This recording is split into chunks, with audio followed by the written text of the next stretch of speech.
अस्सलाम वालेकुम। तो फिर मुबारक हो जनाब, आप भी खुशियाँ मनाइए, हम भी खुशियाँ मनाते हैं कि तहरीक तालिबान पाकिस्तान और पाकिस्तान की जो रियासत है उसके बारे में बताया गया है कि एक नया मुआहदा हो गया है और सीज़ फायर हो गया है 1 महीने के लिए। फवाद चौधरी जो हैं वो उनका बयान सामने आ गया है। ठीक है, बड़ी खुशी की बात है कि ऐसा हो। लेकिन कुछ गुजारिशात हमें ज़रूर मैं पेश करूँगा। नंबर 1 तो ये कि वो कहते ये हैं कि हमारी तरफ से एक शर्त ये है तालिबान के पाकिस्तान के लिए कि वो पाकिस्तान के आइन को तस्लीम करें, यानी पाकिस्तान की हाकमियत को, आइन को तस्लीम करें।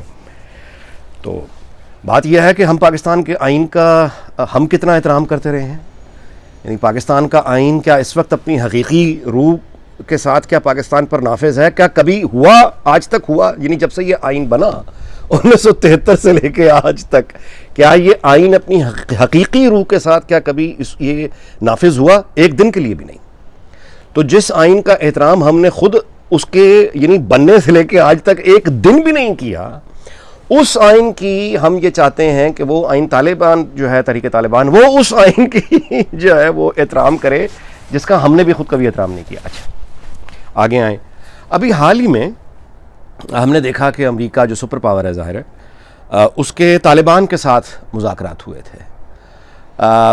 अमेरिका से बड़ी तो हम ताकत नहीं है, और अमेरिका यानी जितनी बड़ी वो ताकत है उतनी ही साइज़ उसकी शर्मिंदगी का, डिफीट का जो लेवल है वो पाकिस्तान के मुकाबले में बहुत बड़ा है, बहुत ज़्यादा है। यानी ये कि अमेरिका जब तालिबान ने उनको ज़िज कर दिया, आजिज़ कर दिया, और जब वो गया है तो उसकी शर्मिंदगी फिर चीन और जापान और यूरोप और अफ्रीका, पूरी दुनिया पे एक यानी मैसेज गया ना अरब वर्ल्ड में कि उनकी शर्मिंदगी ज़्यादा बड़ी है बनस्बत किसी दूसरे मुल्क के। लेकिन उसके बावजूद हमें ये मालूम था कि ज़ल्मे खलीलज़ाद नाम का एक आदमी है जो दुनिया के सामने खड़ा है। उसको अमेरिकी सदर जो रिपब्लिकन था डोनाल्ड ट्रंप, उसने एक जो ऑफिशियल्स की जो उसने एक टीम बनाई, उसकी सरबराही उसने ज़ल्मे खलीलज़ाद नाम के एक आदमी को दी, जिसने कतर में तालिबान के साथ मुज़ाकरात किए। उन मुज़ाकरात की तफसीलात ज़ाहिर है कि डे टू डे बेसिस पर ना शेयर हुई, ना कभी मुकम्मल चंद महीनों सालों तक होंगी, लेकिन यह मालूम था कि यह ज़ल्मे खलीलज़ाद नाम का एक आदमी है जो तालिबान के इन लोगों के साथ इस जगह पर बैठ के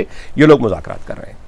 ठीक है, उसके बाद हमने देखा कि अमेरिका में एडमिनिस्ट्रेशन तब्दील हो गई, वहाँ डेमोक्रेट्स आ गए, वहाँ अब जो बाइडन है जो कि डोनाल्ड ट्रंप का बदतरीन सियासी दुश्मन, ये दोनों एक दूसरे के हो सकते हैं ना, लेकिन उसने जो डोनाल्ड ट्रंप का फैसला था अफगानिस्तान से विड्रॉल का, जो बाइडन ने चूंकि नेशनल इंटरेस्ट था, उसने ज़ल्मे खलीलज़ाद नाम के उस आदमी को जिसको डोनाल्ड ट्रंप ने अपॉइंट किया हुआ था, जो बाइडन ने उसको छिड़ा तक नहीं, और वो ज़ल्मे खलीलज़ाद ही था जो उसकी साबका अपोजिशन यानी उसकी जो यानी उसके सियासी दुश्मनों की हुकूमत के फैसले को जो बाइडन ने ज़्यादा स्पीड से समझे बढ़ाया। अच्छा, अभी बाय द वे ये वही जो बाइडन है जिसने क्लाइमेट के ऊपर यानी जो यानी जो मुआहदा पेरिस का हुआ था, यानी ग्लोबल वार्मिंग के ऊपर जो जिस मुआहदे में अमेरिका था, डोनाल्ड ट्रंप ने अमेरिका को उस मुआहदे से निकाल दिया कि हम तो मानते नहीं ग्लोबल वार्मिंग हो रही है। जो बाइडन अमेरिका को वापस ले आया उस मुआहदे में, यानी जो नेशनल इंटरेस्ट में थी बात, जो बाइडन ने वो किया, यानी क्लाइमेट की जो कंट्रोल से मुतल्लिक जो मुआहदा है, कैसे हमने कोशिशें करनी है इंसानियत ने मिलकर, वहाँ जो बाइडन अमेरिका को वापस लेकर आ गया। लेकिन अफगानिस्तान तालिबान के मामले में जो उसका नेशनल इंटरेस्ट था कि उन्होंने वहाँ से निकलना था, उन्होंने ज़ल्मे खलीलज़ाद नाम का एक आदमी जो डोनाल्ड ट्रंप का अपॉइंट करता था, उसी की सरबराही में वो मामला चलता रहा और एक विड्रॉल हो गया। अब उसकी एक सियासी कीमत अदा की गई।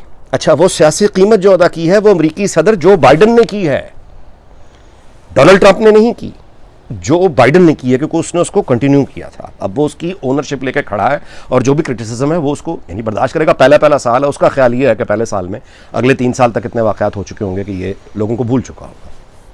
लेकिन हम जानते हैं कि ज़ल्मे खलीलज़ाद और जो बाइडन। अच्छा, अब आगे आए। एक आपको और भी मिसाल चलें देता, एक एबटाबाद ऑपरेशन हुआ था 2011 मई में, याद है ना आपको? अच्छा, तो वो उसामा बिन लादेन का जो ऑपरेशन था वो ऑफिशियल्स ने किया था, यानी ऐसा नहीं था कि हेलीकॉप्टर पे बैठ के वो पी कैप पहन के और वो जेम्स बॉन्ड की तरह जो है उनका कोई वजीर जो है वो बैठ के साथ आया था। वो ऑफिशियल्स ने किया था, उनके जो इदारे थे जो ट्रेंड है इस काम के लिए वही थे। लेकिन अब बाद में वीडियोज़ आ गई और आपने देख लिया कि वो जब ऑपरेशन हो रहा था तो वहाँ उनका सदर और उनकी जो उस वक्त की वज़ीर ख़ारजा थी हिलरी क्लिंटन और वो सारे जो यानी लोग, उनकी जो हाई कमांड थी, वो एक कमरे में बैठ के उस लम्हा बलम्हा वो उस ऑपरेशन में उनके साथ गोया सफ़र कर रहे थे, वो देख रहे थे कि क्या होगा। ठीक है, और उसके अब अगर ये ऑपरेशन नाकाम हो जाता उसामा बिन लादेन वाला, फ़र्ज़ कीजिए ना, कि वो आया और एक हेलीकॉप्टर तो उनका तबाह हो ही गया था, फ़र्ज़ कीजिए दूसरा भी हो जाता, या फ़र्ज़ कीजिए वहाँ उसामा बिन लादेन ना निकलता, ठीक है, और ये ऑपरेशन उनका नाकाम हो जाता। तो उस नाकाम हुए हुए ऑपरेशन की बराक ओबामा जो कि उस वक्त सदर था, वो कीमत देता उसकी, वो उसकी ओनरशिप, यानी ये नहीं हो सकता कि बराक ओबामा ये कहे कि उस ऑपरेशन को उसकी ब्लेसिंग हासिल नहीं थी। ऐसा नहीं हुआ, वो मौजूद था, वो देख रहा था, वो सक्सेस हो गया, उसने क्रेडिट लिया। अगर वो सक्सेस ना होता तो उसने अपनी क्रेडिबिलिटी दांव पे लगाई हुई थी बराक ओबामा ने। अब आप समझ रहे हैं कि इन मुल्कों में यानी जिन चीज़ों को, ये सब नेशनल सिक्योरिटी से जुड़े हुए मामला है ना जो आपको बता रहा हूँ, लेकिन आपने देखा। अच्छा, अब हमारे यहाँ तहरीक तालिबान पाकिस्तान से मुज़ाकरात किसने किए? यानी ये कि हमारी तरफ से जिन लोगों ने तहरीक तालिबान पाकिस्तान से मुज़ाकरात किए, उस आदमी का नाम क्या है? वो टीम में कौन से लोग हैं? उस टीम की सरबराही कौन कर रहा है? इस टीम को, जो तहरीक तालिबान पाकिस्तान से मुज़ाकरात कर रही है, इस टीम को ये मैंडेट किसने दिया है? पार्लियामेंट ने दिया है। अच्छा, ये तो कोई पागल ही है जो कहेगा कि हर तरह के मुज़ाकरात सियासतदान करेंगे या गवर्नमेंट के वजीर करेंगे। ये काम ऑफिशियल्स करते हैं, उन्हीं का काम है। वो ब्यूरोक्रेसी सिविल हो या मिलिट्री ब्यूरोक्रेसी हो, इंटेलिजेंस की ब्यूरोक्रेसी हो, ये उनका काम है, ऑफिशियल्स का। लेकिन वो जो प्रोफेशनल्स हमारे जो पाकिस्तान रियासत के बिहाफ पर तहरीक तालिबान से गुफ्तगू कर रहे हैं, उन्हें कुछ कंसेशंस देंगे ना, वो यानी को तावान देंगे, को पैसा देंगे, अच्छा, या फिर उनको लोगों को छोड़ना है, रखना है, ये ऑफिशियल्स ज़ाहिर है कि डिटेल तय करेंगे। लेकिन वो सियासतदान कहाँ है या वो ऑफिशियल कहाँ है जिसको मैं यानी मुआहदा कामयाब हो जाए, अल्लाह करे तो हम उसकी तारीफ़ करें, और अगर नाकाम हो जाए तो उसकी जिम्मेदारी हो। यानी कौम उस बंदे से ये पूछने का हक रखती है, उस टीम के लोगों से ये पूछने का हक रखती है कि आप तहरीक तालिबान पाकिस्तान से जो मुआहदा करने जा रहे हैं, उसमें जो लोग शहीद हुए हैं वो शहीद किसी एक फ़िरक़े के लोग नहीं हुए, एक कौमियत के लोग सिर्फ शहीद नहीं हुए, वो यानी पूरी सोसाइटी ने कीमत दी है उसकी। तो हमारे बिहाफ पे जब आप जाके कातिलों से बात कर रहे हैं तो उसका यानी वो टीम कौन है वो आदमी? यानी मुझे मालूम हो ना कि हमारी तरफ से कौन है वो आदमी जो इन मुज़ाकरात की सरबराही कर रहा है।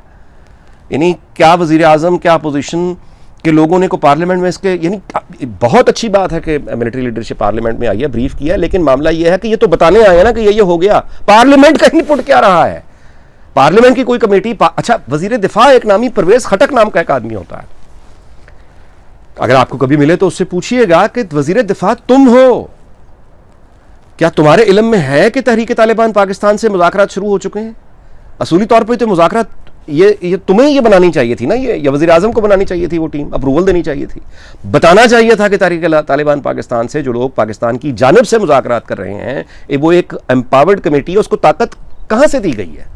यानी ये ताकत जो कि उस कमेटी के पास है, पाकिस्तान की नुमाइंदगी करने वाली कमेटी जो उनसे मुज़ाकरात कर रही है, तो पाकिस्तान के बिहाफ पे वो जो कुछ भी अंडरस्टैंडिंग होगी, वो पाकिस्तान ने, क्या फेडरल गवर्नमेंट ने, क्या पार्लियामेंट ने इस टीम को एम्पावर किया है ना, मैंडेट किसने दिया है?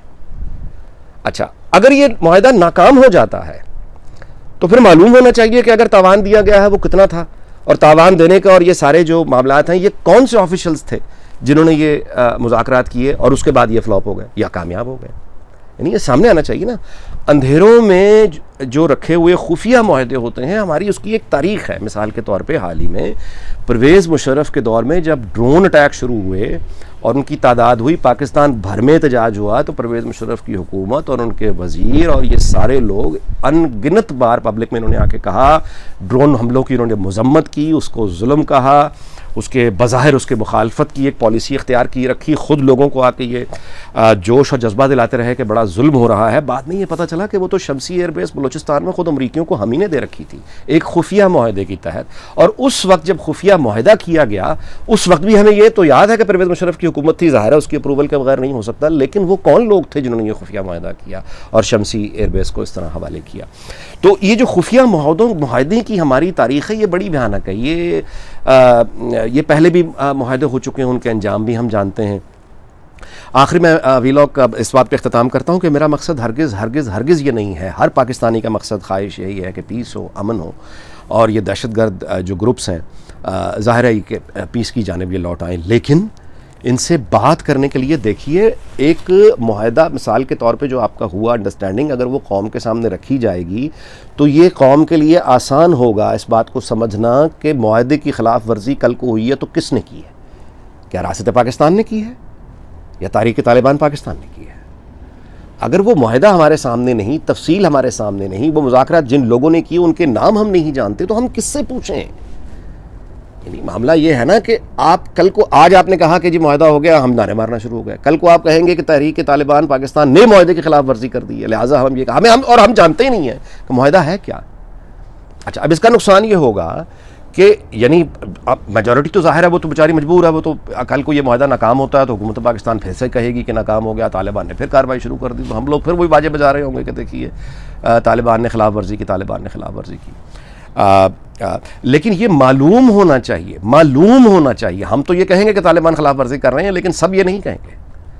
बहुत से पाकिस्तानी ऐसे होंगे कि जिनकी हमदर्दियाँ फिर तालिबान, तहरीक तालिबान के साथ हो जाएंगी। यानी वो ये कहेंगे, यानी फिर क्योंकि आप तो मुआहदा सामने ला ही नहीं रहे, तो फिर झूठ की हुक्मरानी होगी ना, फिर अफवाहें आएंगी ना।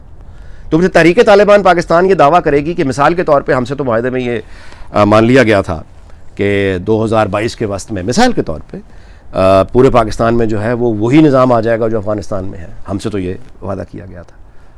अब अगर ये वादा कर लिया गया है कि 1 साल में हम आपको खिलाफत दे देंगे या 6 महीने में दे देंगे या कुछ इलाकों में दे देंगे या कबायली इलाके साहब का जो है वहाँ पर आपको हम आपकी हुकूमत दे देंगे जैसे पहले सबात में दी थी।